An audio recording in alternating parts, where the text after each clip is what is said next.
Bismillahirrahmanirrahim. Oke, lebih jelas lagi coba di sini.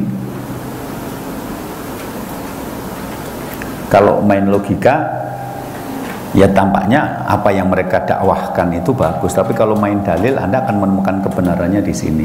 Coba perhatikan ini. Subhanalladzi khalaqal azwaja kullaha mimma tumbitul ardu wa min anfusihim wa mimma la ya'lamun. Maha suci Allah, ya, yang telah menciptakan sesuatu itu berpasang-pasangan. Jadi ada gelap, ada terang, ada baik, ada buruk, ada hitam, ada putih, ada siang, ada malam.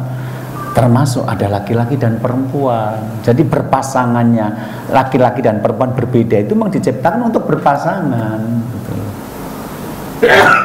Jadi subhanalladzi, maha suci Allah yang khalaqal azwaja kullaha, yang menciptakan pasangan-pasangan pada setiap sesuatunya, dalam hal yang bahkan kamu tidak tahu. Coba perhatikan surat Al-Hujurat ayat 13. Ya ayuhan nas, wahai manusia. Perhatikan di sini wahai manusia. Ketika Allah memanggil ya ayuhan nas, wahai manusia, berarti kebenarannya mutlak, karena orang yang tidak beriman pun harus tahu ini. Jadi bukan hanya orang beriman yang dipanggil Allah, tapi manusia. Jadi ketika Allah memanggil kepada manusia, berarti ini kebenarannya mutlak. Kamu tidak beriman, terserah, itu pilihan kamu, tapi tak kasih tahu ya yang benar seperti ini gitu. Apa? Inna khalaqnakum min dzakari wa untha. Sesungguhnya kami menciptakan kalian dari laki-laki dan perempuan. Perhatikan, dari laki-laki dan perempuan. Jadi ketika nanti LBGT itu berkembang, sebenarnya ini adalah dakwah untuk memusnahkan makhluk bernama manusia. Jadi kalau laki-laki semuanya menikah dengan laki-laki, perempuan menikah dengan perempuan, berarti tidak ada keturunan. Karena kami menciptakan kamu manusia itu dari laki-laki dan perempuan. Jadi bertemunya laki-laki dan perempuan yang menghasilkan keturunan. Jadi begini, ajaran LBGT ini selain menjijikkan, sebenarnya juga tidak sesuai dengan kemanusiaan. Karena Al-Quran mengatakan sesungguhnya kami menciptakan kamu dari laki-laki dan perempuan, maka dalam dunia homoseksual aslinya mereka tidak bisa berkembang, karena sperma tidak ketemu dengan sperma, mau mereka masukkan dari dubur, mana ketemunya. Tapi mereka nanti akan memiliki anak dalam rumah itu yang sebenarnya bukan keturunan mereka, karena pelaku-pelaku homoseks ini nanti memiliki anak dengan dua cara. Satu, adopsi, berarti itu bukan anak mereka. Yang kedua, mereka nanti akan menyewa rahim perempuan. Di antara dua laki-laki ini, periksa ke dokter siapa yang lebih bagus spermanya, diambil, kemudian nanti ditaruh pada perempuan yang mau. Mereka menyewa rahimnya dalam 9 bulan dan kemudian mereka bayar. Nanti kalau ternyata mereka anak itu sudah lahir, mereka ambil dengan sejumlah nominal uang. Satu, itu pengkhianatan. Karena aslinya itu bukan anak mereka berdua, itu anak salah satu mereka dengan perempuan itu sebenarnya. Berzina tidak langsung, aneh toh? Berzina tapi nggak langsung, nggak ada pelukan, nggak ada sentuhan kok, cuma diambil spermanya kok. Kenapa kok tidak berzina secara tidak langsung? Karena mereka tidak suka, mereka tuh nggak suka perempuan kok, tapi membutuhkan perempuan gitu loh. Nah dalam konteks ini mereka menafikan munculnya naluri keibuan, padahal Al-Quran mengakui adanya naluri keibuan. Bagaimana ketika ibunya Musa ini mendapatkan perintah Allah untuk menghanyutkan Musa ke sungai, itu hatinya Fariqah, merasa kosong. Jadi ketika perempuan itu hamil, dia akan mulai muncul ikatan batin dengan bayi yang ada dalam perutnya itu.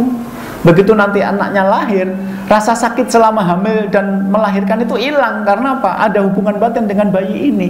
Tiba-tiba laki-laki datang membayar dia dengan sejumlah uang. Ini menjadi transaksi ekonomi dan itu menghilangkan naluri keibuan.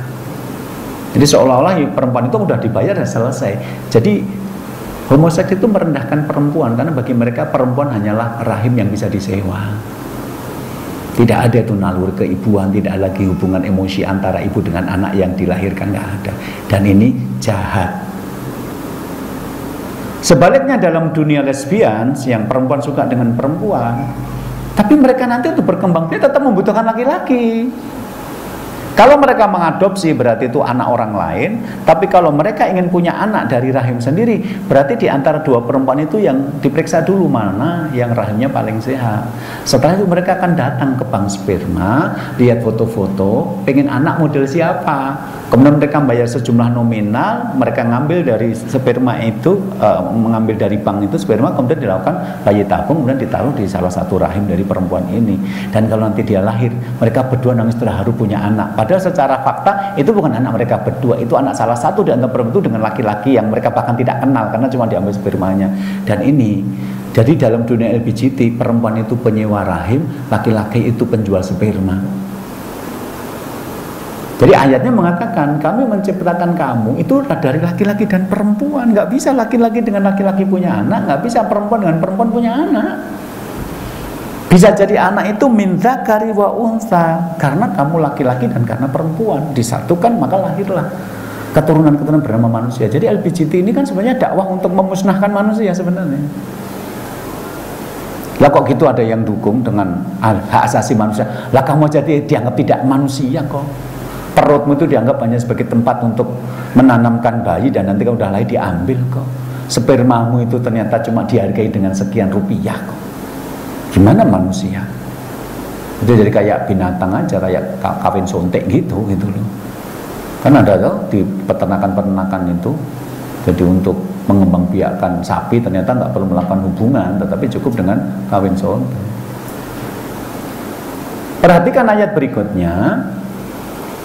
Inna akramakum indallahi atqakum, sesungguhnya yang paling mulia di antara kalian adalah yang paling bertakwa. Jadi ayat ini menjelaskan laki-laki dan perempuan itu berbeda. Justru karena berbeda itu mereka saling melengkapi. Salah satu kelengkapan yang mereka tunjukkan adalah mereka bisa berkembang biak menghasilkan keturunan. Maka laki-laki dengan laki-laki tidak bisa berkembang biak, perempuan dengan perempuan tidak bisa berkembang biak. Jadi dunia LGBT itu dunia munafik. Nggak suka perempuan tapi membutuhkan, nggak suka laki-laki tapi membutuhkan. Sementara ayatnya diakhiri dengan kalimat yang paling mulia adalah yang paling takwa. Jadi wahai perempuan para feminis, apa susahnya mengatakan perempuan dengan laki-laki memang berbeda? Nggak perlu menjadi laki-laki, nggak perlu sama dengan laki-laki, tapi Anda bisa lebih mulia dari laki-laki. Tetapi kemuliaan itu Anda perlu dengan takwa. Jadi persaingan antara laki-laki dan perempuan itu bukan pada perkara remeh-temeh. Perempuan boleh punya hak untuk tidak mau hamil, perempuan boleh punya hak untuk tidak menyusui. Kalau dia menyusui harus dibayar sama suaminya. Perempuan boleh memutuskan untuk begini-begini. Draft yang dulu pernah dirancang oleh para feminis itu. Kemudian mereka nuntut agar nanti hak warisnya perempuan itu nggak boleh cuma separuhnya laki-laki, karena perempuan juga bekerja maka warisnya harus sama 1:1. Nanti mereka larinya ke situ. Ini dalam jangka panjang mereka nanti akan meruntuhkan literatur klasik. Karena literatur klasik menurut mereka adalah literatur yang menguntungkan laki-laki dan merugikan perempuan. Padahal sekali lagi ini menempatkan makhluk sesuai dengan kodratnya.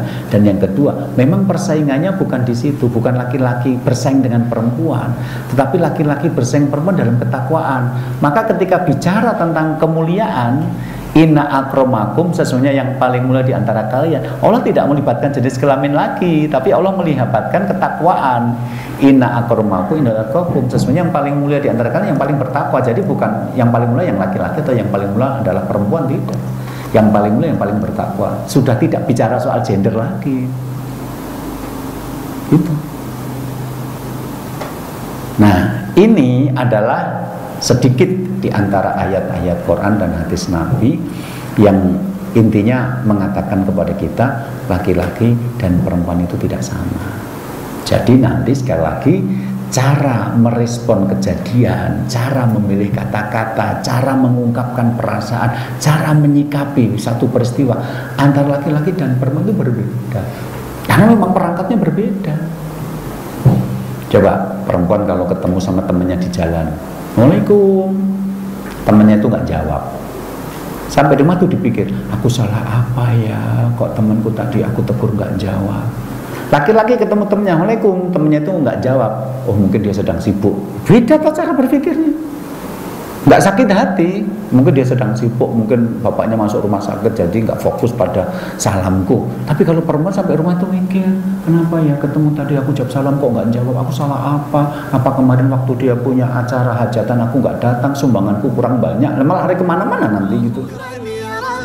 شكرا هديت قلبي شكرا